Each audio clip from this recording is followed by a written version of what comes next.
Bismillahirrahmanirrahim. Chers collègues, chers élèves, je viens par cette vidéo donner ma contribution quant à l'étude géométrique et analytique de la sphère. Je me contente dans ce chapitre, dans cette vidéo, de l'étude géométrique. Alors, la sphère, bien sûr, telle qu'elle est présentée au baccalauréat marocain,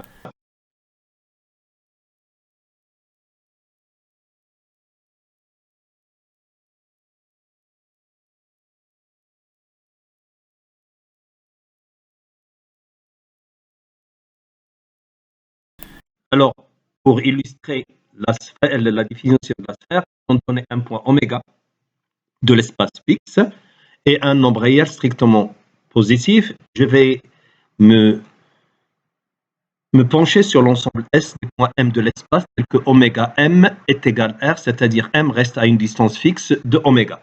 Rappelons que si je remplace l'espace par le plan, je retrouve la définition d'un cercle.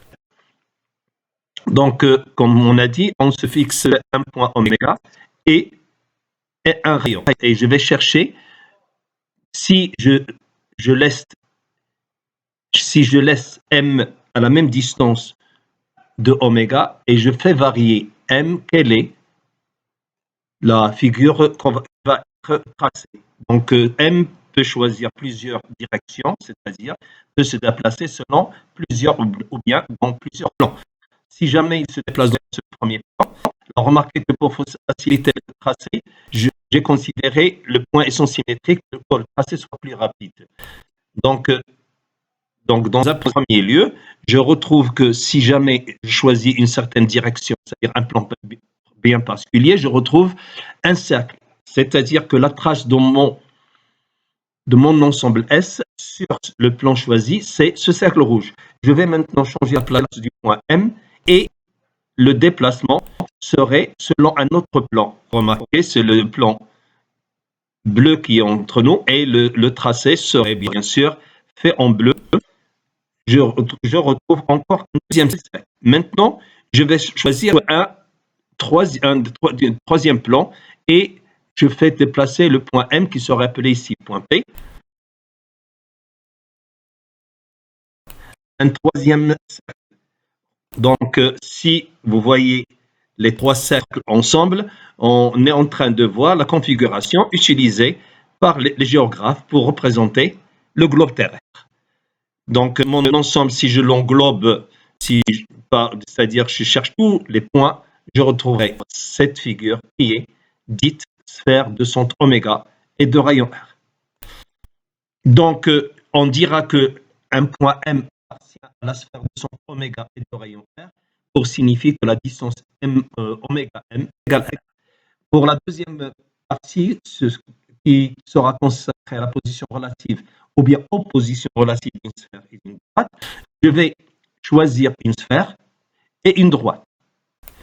Je vais considérer la projection orthogonale de oméga sur la droite afin de calculer la distance entre oméga et la droite, qui est oméga h bien sûr. Donc, je dégage les distances à droite pour pouvoir les observer et je vais essayer de faire varier D. Donc, remarquez ici, D est plus grande que R, il n'y a pas d'intersection. Toujours pas d'intersection. Là, l'intersection, c'est 2 points. Remarquez que la distance entre les points s'agrandit et elle va être maximale lorsque oméga devient en H. Puis, remarquez que si la distance croît vers R, les deux points oméga, les deux points A et B d'intersection vont se rapprocher et lorsque oméga, la distance D serait égale à R, les trois points A, oméga, plutôt A, B et H seraient confondus à un cas limite qui donnerait la notion de droite tangente. Cette étude, si D est inférieur à R, alors l'intersection est constituée de 2 points. Si D est égal à R, l'intersection constituée d'un point, ce point H n'est autre que la projection orthogonale de oméga sur la droite. La droite serait alors dite tangente à la sphère au point H. Et pour l'étude analytique, il serait préférable d'apprendre comment déterminer les coordonnées de la projection orthogonale d'un point sur une droite. Maintenant, si D est plus grand que R, remarquez qu'il n'y a pas d'intersection, c'est-à-dire l'intersection est vide. Maintenant, je passe de la position avec une droite à un plan et je fais la même chose, la même étude. Je prends une sphère, je projette le point oméga orthogonalement sur le plan et je détermine la distance entre le plan et le point oméga qui n'est autre que oméga h, comme tout à l'heure pour la droite. Et maintenant, je dégage ces valeurs pour pouvoir les observer à droite. Remarquez ici que D est égal 4 et R est égal 3, D plus grand que R, et je constate qu'il n'y a pas d'intersection. Maintenant, je fais varier D en déplaçant le plan P. Donc ici, toujours pas d'intersection. Donc je suis passé vers un cercle lorsque D devient plus petit que R. Remarquez que son rayon augmente.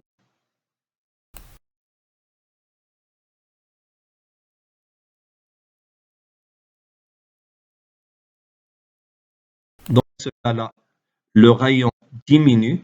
Il sera nul dans le cas où D et R seraient égaux. Et dans ce cas-là, il n'y aura pas de cercle, il y aura seulement un point. Voilà. Résumons alors cette étude.